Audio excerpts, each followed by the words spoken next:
सभी मित्रों को नमस्कार। आज हम उत्तराखंड राज्य में स्थित भगवान शिव के 5 प्रमुख धाम पंच केदार की कर्मवार याद रखने की शॉर्ट ट्रिक को याद करेंगे। बहुत आसान विधि है, इसे ध्यान से समझें और भविष्य में कभी आप भूल नहीं पाओगे। एक शब्द होता है कम। कम का मतलब होता है आना। अगर किसी को कहें कम तू रुक, यानी पहले तो कहें कम आए आ, फिर कहें तू और फिर कहें रुक, उसे रोक दें वहीं, तो इसका मतलब है कम तू रुक। ये याद रखना है आपने। अब अगले स्टेप में हम कम को कर देंगे केम, के की मात्रा लगा देंगे, बन जाएगा केम तू रुक। बस इतना याद रखना है, इसके अलावा ज़्यादा याद रखने की आवश्यकता नहीं पड़ेगी। अब इसमें आगे करेंगे हम, नाम लिखेंगे पंच केदारों के। पंच केदारों को याद रखने की ये सिंपल विधि है। तो पंच केदारों के नाम है केम तू रुक, इसी से याद करना है। फिर दोबारा से दोहराएंगे, केम तू रुक। अब इसका आसान ट्रिक में सबसे पहले के से है केदारनाथ। उत्तराखंड का प्रथम या 4 धामों में से एक भी है और भारत के भी 4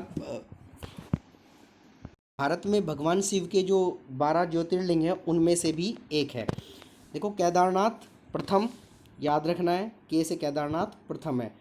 उसके बाद अगले पे चलेंगे, मैं से मद महेश्वर। बिल्कुल क्रम से हैं ये, प्रथम केदार, द्वितीय केदार, चतुर्थ केदार, तृतीय केदार, इसी तरीके से है। दूसरा है मद महेश्वर, बिल्कुल सिंपल है, मद महेश्वर। मद महेश्वर के बाद तीसरे पे चलना है तू। तू से है तुंगनाथ। तीसरा है तुंगनाथ, तू से तुंगनाथ। कम केम तू रुख। तो पहले हो गए केदारनाथ, मद महेश्वर, तुंगनाथ। अब अगला है रुख, रू से रुद्रनाथ। फोर्थ है रुद्रनाथ, क्रम से। फोर्थ केदार कौन सा है? रुद्रनाथ। क्रम से पूछा जाएगा अगर फोर्थ केदार कौन सा है तो आप बताओगे रुद्रनाथ। अब रुख, का से कल्पेश्वर। ये सिंपल है बिल्कुल। केम तू रुख, के से केदारनाथ, प्रथम पंच केदार हैं। और उसके बाद मैं से मद महेश्वर, द्वितीय केदार, तृतीय केदार तुंगनाथ, फोर्थ केदार रुद्रनाथ और फिफ्थ केदार कल्पेश्वर।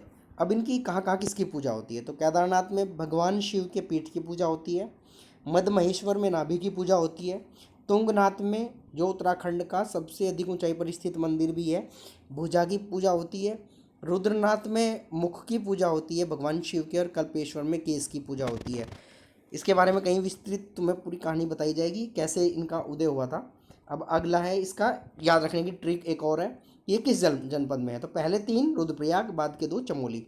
बिल्कुल आसान विधि है, केम तू रुक, इसे रिपीट करना है 2-3 बार। के से केदारनाथ, मैं से मद महेश्वर, तू से तुंगनाथ, रू से रुद्रनाथ, कै से कल्पेश्वर। केदारों का क्रम बिल्कुल सही है। तृतीय केदार पूछेगा तो तुम्हें सीधा बताना है तुंगनाथ।